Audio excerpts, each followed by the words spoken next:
Yeah, and it's interesting how Larry calls it pure music. Yeah. Yeah, the pure music. I don't know, Chris, how what's your relationship with that term? But I Pure kind of music. right. Well, is that music without words, or is it music with But I think what Larry meant by that, Mm. the purity of the musical expression of the emotions, which just cannot be put into words, and that's why the music exists, and the pure sound expression of it, like the sound itself is Hmm. so charged with the feeling associated with it. It's very rare that a composer finds that combination of notes. Basically, composers are like painters. They have notes they have to put together in a vertical or horizontal progression, Mm. and it's when that chord. And I've worked Hmm. with so many composers, living composers, and it's also always that search for that pure music. They all call it pure music, where the sonority of the Hmm. created musical environment Hmm. speaks for itself. And that is so Wow. true about this particular movement. Yeah. Interesting. I think that's quite hard. I mean, as a performer, who hasn't composed very much, I think that's a very interesting term. I think that's only, I'd correct me if I'm wrong, but like a lot of composers probably use that term, and but performers in general, I haven't heard them say speak to that as much. They say, "Oh, this is a moment of pure music. Let's just sort of bathe in it." Perhaps there is a something to be said about when you just let the music speak for itself and not trying to do too much with it as an interpreter. I think that's what I've heard of. But yeah, I think pure music sounds to me as if it's a very aesthetic thing, a moment of asceticism that is doesn't need anything else to supplement it. But I think context still matters a lot. Like, what's the purity? Is it pure gold, or is it pure silver, or is it pure water? What context are we talking about? The purity is my would be my question. But I think I can understand what they're talking about.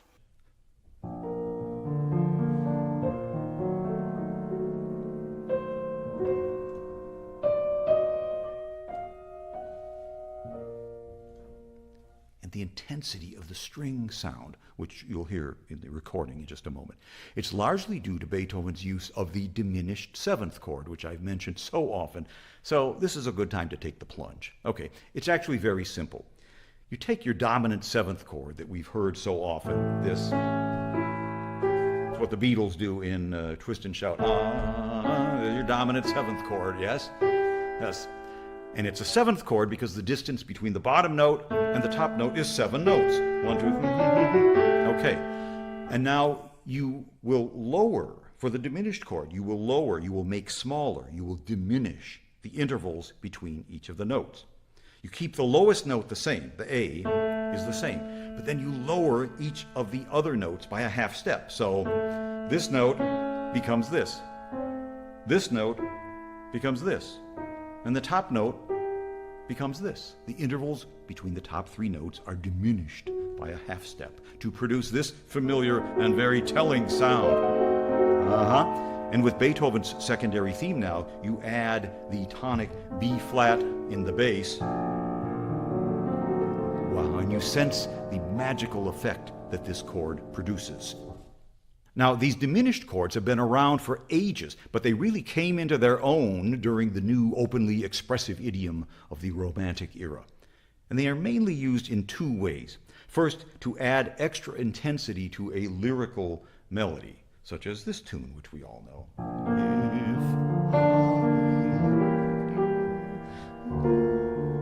There's your diminished 7th chord, and you can go the next one higher, like so. But also, as the Romantic style became more invested in literature, in fantasy and Gothic, horror and legends and supernatural, think of Mary Shelley and E.T.A. Hoffman at the same time, the diminished chord became very effective in music and eventually very overused to convey tension and fear and mystery. all sorts of creepy things, and storms and tempest. Franz Liszt would have been lost without the diminished seventh chord.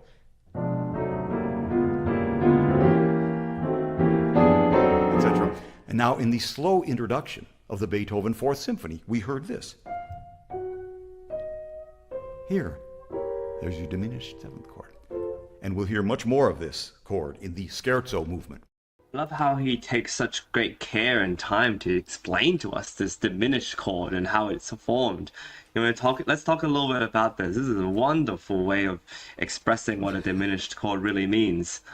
Yeah, this is probably the most clearest and emotionally significant way of explaining such a technical thing as how do you build the diminished seventh. Every musician has to learn that in their music theory class, and but the application of it, the process, the motion from a dominant seventh, which is full of energy moving forward, into that diminished seventh chord, which has the sense of collapsing on itself, and how that is created.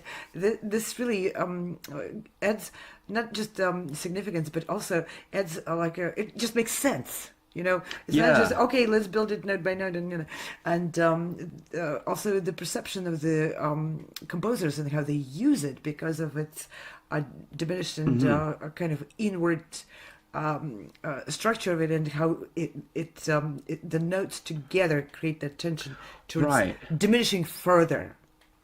So I also like very quickly as this then people have never changed the name of this. They keep calling it the diminished chord, and I don't know what it is in different languages, and you may correct me if I'm wrong, but I like that it retained its full name as diminished instead of something like the chord of pain or the chord of grief, because then I know the diminished chord doesn't sound like much to someone you meet down the street, but it allows the freedom for interpretation. It allows for us to actually put in what the diminished chord really can mean. Well, in the context of, for instance, this second movement of the symphony, the way Larry brings up that harmony, it's not technical. It's harmony is a color, and the tool, like in the painting, if you put the red color, it certainly brings certain emotions. You put the green, brings certain emotions. In the music, it's the same thing, especially when the painters mix the pure colors together. Right. And there, I think that's a really highlight in the moment, and Beethoven, of course, did it intentionally, when that diminished seventh chord is placed on top of the B flat in the bass, the foundation, which doesn't mix with that chord very well, and that creates that subtle sense of conflict, which is subtle, not like fist fight in his first or last movements of symphonies, sometimes outwardly warlike commotion in there, right?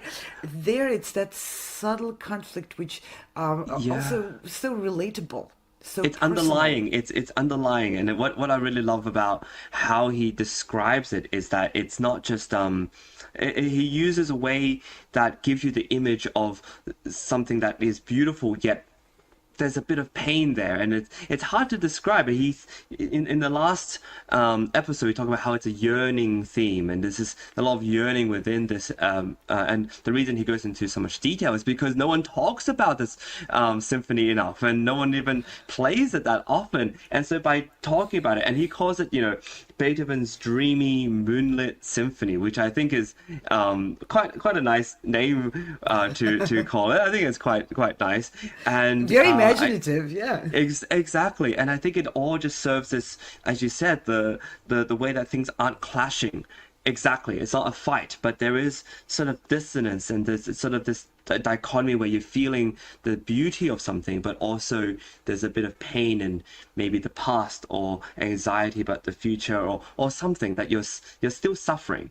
And I think that's the beauty of humanity, that amongst suffering there are moments of absolute beauty and delight and joy.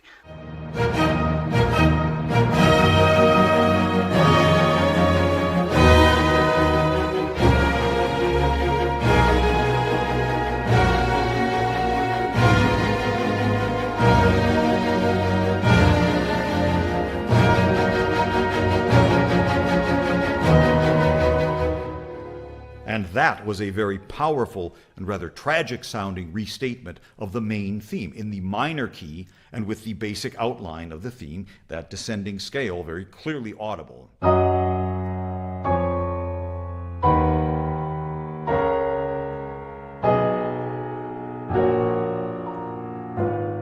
And the music fades and it resolves into the key of G flat major. And after that drama and darkness, well, I'd say that we are most likely in the central development section of this movement. And that florid motive from before is now heard in a gentle improvisatory cadenza for the first and second violins.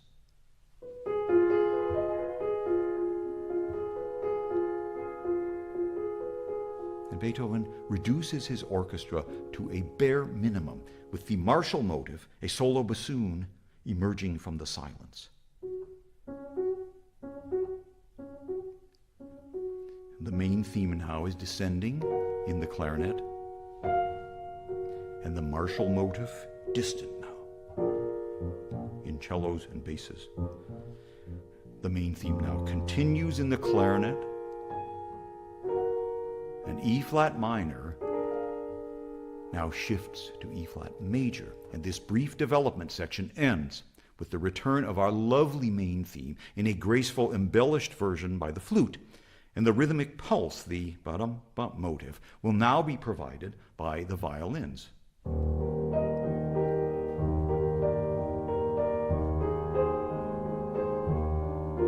Which replaces the more martial motive from the beginning. Wow, I'm just It all comes amazed. together in that movement, and Yeah. Lawrence Rapchak is spending quite a bit of time going in depth into that movement. The entire 3 chapters are dedicated to a slow movement, which is, probably not the longest in the symphony, and seemingly the least of packed with events, but it's filled with so much subtlety and so much underlying conflict and emotional subtle changes that it's really worth that look into it, just like our inner voice, inner self, our explorations of our inner richness is really worth attention, because there's a lot there, not only what we do but also what we feel, what we think, and how we explore our own selves inside. Yeah, I like really a lot how he discusses the way Beethoven expresses the inner self. And we talked about this last time. And it's not just the inner self of emotional reaction towards certain things or suffering, although there is this idea of tragedy. And one of the most beautiful moments I found actually was that powerful tragic restatement of the main theme in the minor key, that sort of this descending, thundering down, and it felt And it's so short, such a short detour, I want to even say, absolutely in the E flat minor, unlikely key actually for a lot of symphony, because it's such an uncomfortable key for strings, for example, with all the flats and stuff. Yeah, and I absolutely love how our team represented it when the E flat minor appeared, if you remember, Chris, on the film. All of a sudden, the horizontal waters turn into flooding vertical waters of turbulent white foam in there, and it really has that feeling, the E flat minor, of really descending somewhere. You nailed it. And I find that this was one of the moments where you really feel emotionally as though he's kind of like weeping, or the deep sort of like exhales every time this chord comes in, this exhaling of emotion. But then it's gone so quickly. It's gone before you blink, right? Yeah, it's such a short moment. It dissipates, and you wonder what happened. And apart from that, we do talk about this relationship with nature, and I find how Larry wraps it all up with all these. It's not just musical, which he talks about diminished chords and all that, but it's not just natural. He talks about these storms and the peasants and the shepherd songs and that, but it's philosophically such a great piece of music. It could be a standalone piece.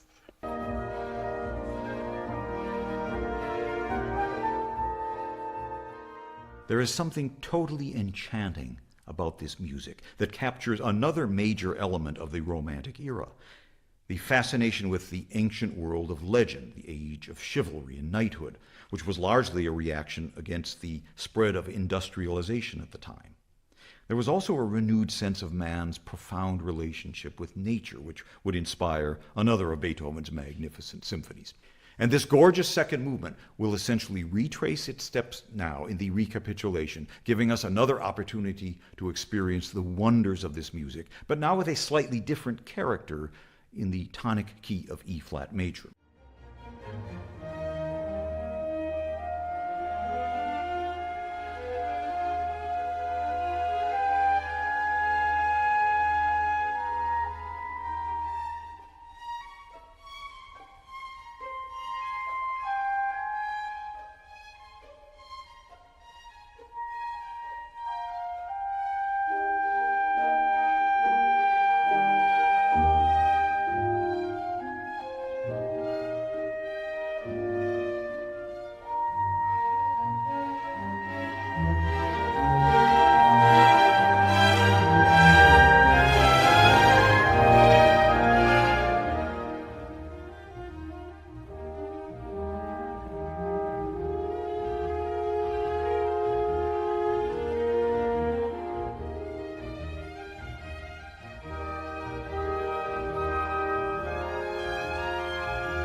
And there is indeed an unmistakable nature quality to this passage, shepherd's calls and bird song, not literally illustrated. But all through this movement, the continuous sense of motion, whether it's the regal martial motif, often sounding like a fanfare, or the gentle flowing motive,